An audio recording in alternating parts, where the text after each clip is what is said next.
नाटक घरेलू हिंसा पर आधारित है। अनुपमा थोड़ा दूर हो गई ज़्यादा। बैठ जाओ, राकेश और गौरी बैठ जाओ, बैठ जाओ। Sit down you all, sit down, sit down. पति और पत्नी पैर को थोड़ा रेस्ट दे दो। केवल कैमरामैन केवल खड़े रहो। राकेश की बहन, आप लोग शांत रहिए थोड़ा। राकेश के माता पिता, कैरेक्टर इंट्रोडक्शन। पुलिस, सर थोड़ा सा राकेश के 3 बेवड़े दोस्त,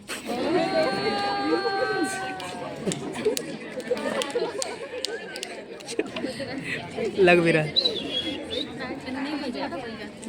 यह कहानी एक गौरी नामक पढ़ी लिखी शहरी लड़की की है जिसका विवाह रूढ़िवादी विचारधारा रखने वाले परिवार के राकेश नामक एक व्यापारी से होती है।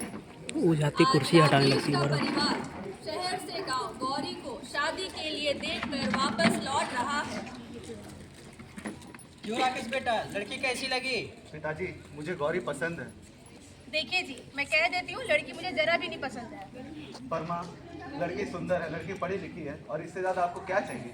देख, तुझे मनमानी करनी है तो कर ले। आजकल माँ बाप की सुनता कौन है?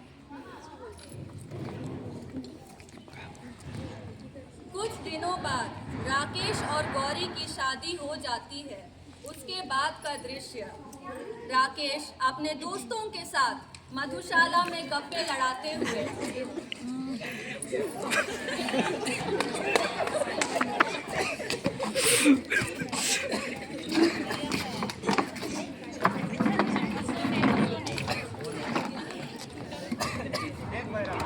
हमारी अभी अभी शादी, अपनी पत्नी को मुट्ठी में रखना सीख ले।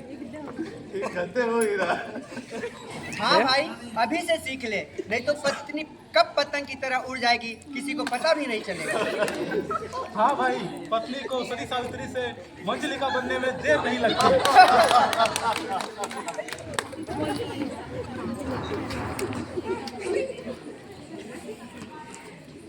मधुशाला से वापस लौटकर घर का दृश्य,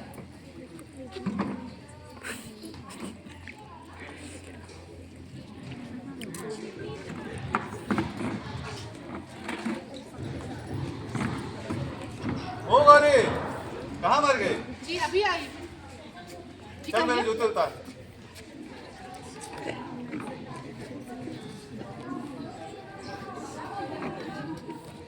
और मुझे क्या, तेरा बाप उतारेगा? जी अभी उतार। चलो भाग यहाँ से। अगले दिन राकेश की बहन गुड़िया और गौरी का दृश्य।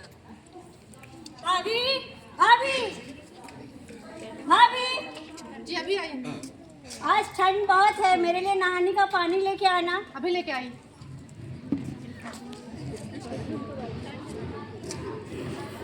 ये लीजिए।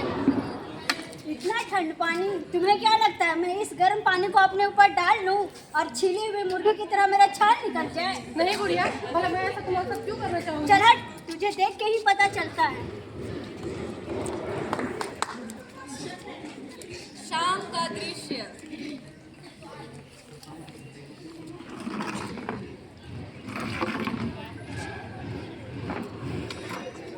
बहू, बहू, बहू।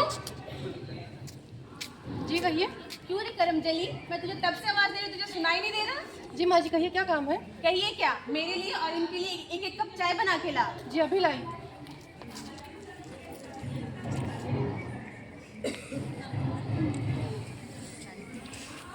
ये लीजिए माँ जी। बहू को जब पहली बार देखने जा रहे थे तभी मेरी बाईं आंख फड़क रही थी। मैंने पहले ही कहा था आपको, पनौती है वो। आपने मेरी बात मानी नहीं, अब भुगतिए। एक दिन राकेश अपने काम से आकर गौरी से खाना मांगता है।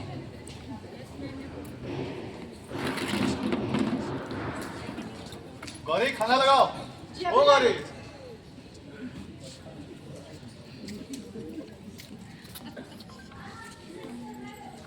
ये लीजिए।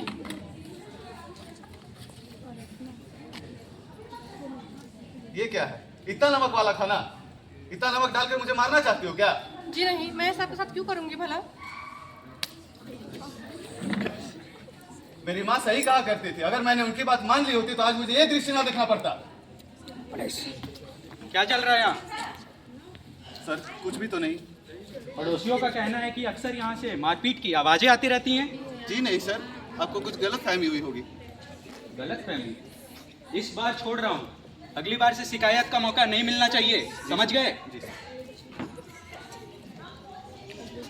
कुछ दिन बाद गुड़िया की शादी हो जाती है और वह अपने ससुराल चली जाती है। उसके घर में भी उसे उसी तरह प्रताड़ित किया जाता है।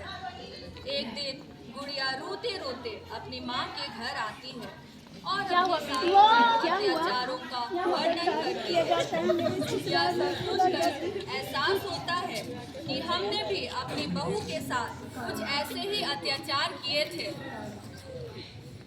बेटी, मुझे माफ कर दो, हमने तुम्हारे साथ बहुत जुल्म किए हैं। नहीं, किसी की घर की बेटी हो, मुझे माफ कर दो बेटी। नहीं माँ जी, आप ये क्या कर रही हैं? आपके चरण धोकर पीना तो मेरा धर्म है और आप मेरे पाँव छू रही है। ऐसा करके मुझे अपमानित महसूस मत करवाइए माँ जी, मुझे माफ कर दीजिए। चलो, अंत भला तो जग भला।